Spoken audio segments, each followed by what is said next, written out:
नमस्कार. मी प्राध्यापक डॉक्टर लक्ष्मण भानुदास साठे.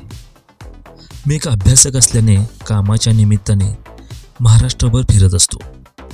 कुंडल येथील शिक्षक प्रशिक्षण कार्यशाळा संपूर्ण थेट मार्गस्थ झालो ते अमृतभूमी देवराष्ट्राच्या दिशेने. पश्चिमेकडे ताकारी गावाच्या जवळून उजवीकडे वळून थोडे पुढे गेल्यावर डोंगराच्या कुशीत प्रवेश केला. हिरवी गर्द झाडी आणि वेलींनी स्वागत केलं आणि मन प्रसन्न करून टाकलं. आमचे मित्र उद्धव गोडसे यांच्या सहवासाने 15 वर्षापूर्वी हा परिसर पाहता आलेला. आता यामध्ये खूप बदल जाणवत होता. रस्त्याच्या दुतर्फा असणारी झाडं, पिकं यामध्ये आमूलाग्र बदल जाणवत होता. निसर्गाने मुक्त हस्ताने उधळण केलेले या परिसराविषयीचे कुतूहल प्रत्येकाला वाटतेच. वळणावळणाचे रस्ते व थोडासा चढ पार करून पुढे गेलो ते सागरेश्वर अभयारण्यात. प्रारंभी पुरातन सागरेश्वर मंदिर पाहिलं. सागरेश्वराची खिंड ओलांडून सरळ वरती गेलो व क्षणार्धात देवराष्ट्रात पाऊल टाकलं. सोबत मित्र प्राध्यापक संतोष बोंगाळे हे होतेच.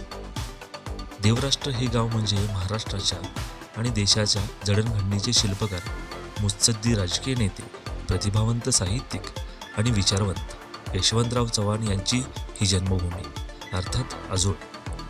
येथे यशवंतरावांचे बालपण गेलं होतं. त्या परिसराशी ते भावनेने जोडले गेले होते.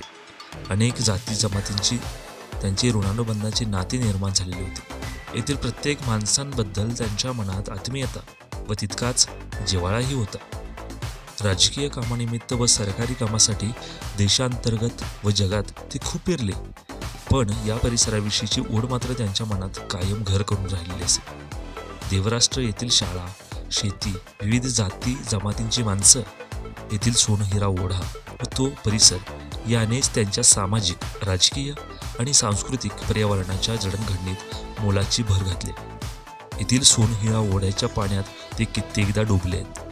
येथील पाणी प्रेमाअमृताने प्राशन केलं. यशवंतरावां म्हणायचे, त्या ओढ्यातील अमृतमय पाणी माझ्या पोटात आहे. याच अमृतभूमी देवराष्ट्रातील यशवंतरावांचे घर पाहिलं. जतन करून ठेवलेल्या घरातील चूल, भांडी, गोधडी या वस्तू निरखून पाहिल्या. मातीची खापरं असलेल्या सारवलेल्या घराच्या अंगणात काही क्षण निस्तब्धपणे उभा राहिलो आणि विचारमग्न झालो.